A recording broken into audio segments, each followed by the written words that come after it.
If you use Yahoo Mail every day, you already know how distracting ads can be. They take up space, slow down your inbox, and make it harder to focus on your emails. In this video, I'm going to show you how to block ads on Yahoo Mail using a simple and free method in Google Chrome. It only takes a few minutes, and if this tutorial helps, make sure you hit the like button and subscribe for more easy tech guides like this. Alright, let's get started.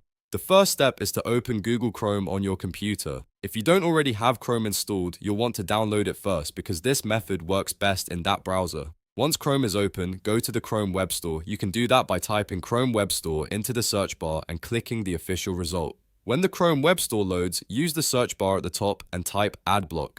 This is the extension we're going to use to help block ads while you're using Yahoo Mail. Make sure you look for the correct extension because there are many similar ones. You want the one that is well known and commonly used for removing ads from websites. After you find AdBlock, click on it to open the extension page. On that page, you'll see a button that says Add to Chrome. Click that button to begin the installation. Chrome may ask you to confirm that you want to add the extension and grant it permission to work on websites.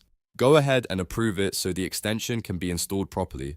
Once the installation is complete, you should see the AdBlock icon appear in the top right corner of your browser. That means the extension is now active in Chrome. At this point, the ad blocker is ready to start filtering ads on supported websites, including Yahoo Mail. Now open Yahoo Mail in a new tab or refresh the page if you already had it open. As Yahoo Mail loads, AdBlock should begin blocking many of the ads that usually appear around your inbox and inside the interface. Depending on your browser settings and the version of Yahoo Mail you're using, you may notice a cleaner layout right away. If you still see some ads, don't worry. Sometimes ad blockers need a moment to fully activate, or you may need to refresh the page once more.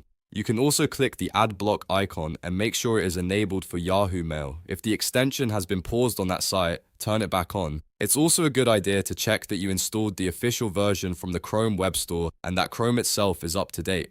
That can help avoid problems and make the blocking work more smoothly. In some cases, websites change their layout over time, so if one ad slips through, the extension may still be doing most of the work behind the scenes, and that's really all there is to it. By installing AdBlock in Google Chrome and opening Yahoo Mail, you can reduce the number of ads you see and make your inbox much easier to use. It's a quick fix that can make a big difference if you spend a lot of time checking email. If this video helped you out, please give it a thumbs up and subscribe for more simple step-by-step tutorials. That support really helps the channel, and I'll see you in the next video.